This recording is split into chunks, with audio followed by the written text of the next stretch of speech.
বৃদ্ধ ব্যক্তিকে যখন চাচা বলে ডাক দিয়েছেন, বলেন ও চাচা অমুক জায়গায় যাবেন নি।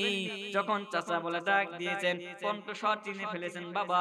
বাবা পরিচয় না দিয়ে মাফলার দিয়ে মুখটা ঢেকে রেখে মাটির দিকে মাথা নিচু করে বলতেছে, হ্যাঁ যাব। কোথায় যাইবেন বলেন? বলে অমুক জায়গায়। বলে ওই সন্তান বলে, চাচা কত ভাড়া নিবেন?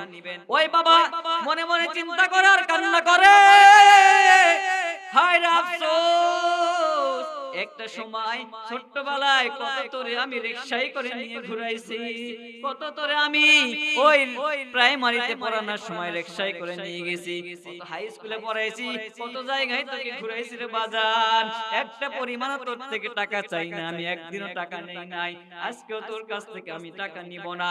ওই বাবা ডাক দিয়ে বলে, এরে বাবা কোথায় যাইবেন বলেন? বলে অমুক জায়গায়।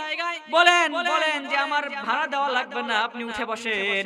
বলেন কি বলেন? রাতের বেলা আমি আপনাকে দ্বিগুণ ভাড়া বাড়াই দিব, ডবল ভাড়া দিব, ডবল ভাড়া দিব।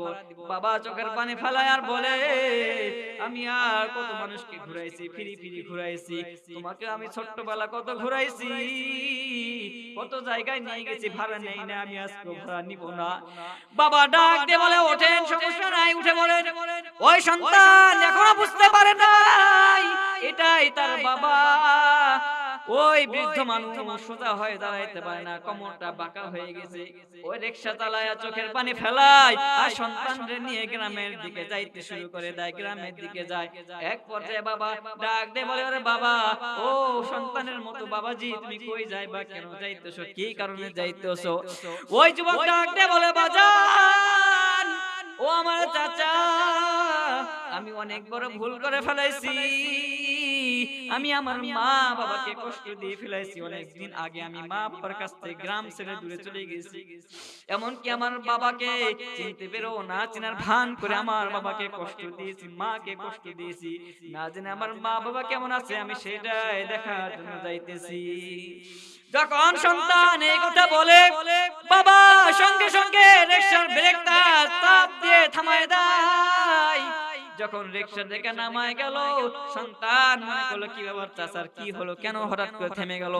ওই বাবা মুখ থেকে মাফলারটা সরায়া বলে, বাজান দেখোনি এটা কি সেই বাবা নাকি? সন্তান তাকায় দেখো, এই রিকশাওয়ালা বৃদ্ধ বাবা কেউ নাই, এটা হচ্ছে তার সেই বাবা যিনি তাকে ছোট্টবেলায় ঘুরাইছেন, লেখাপড়া শিখাইছে। সন্তান যখন দেখে তার বাবা, এটাই তার বাবা, তখন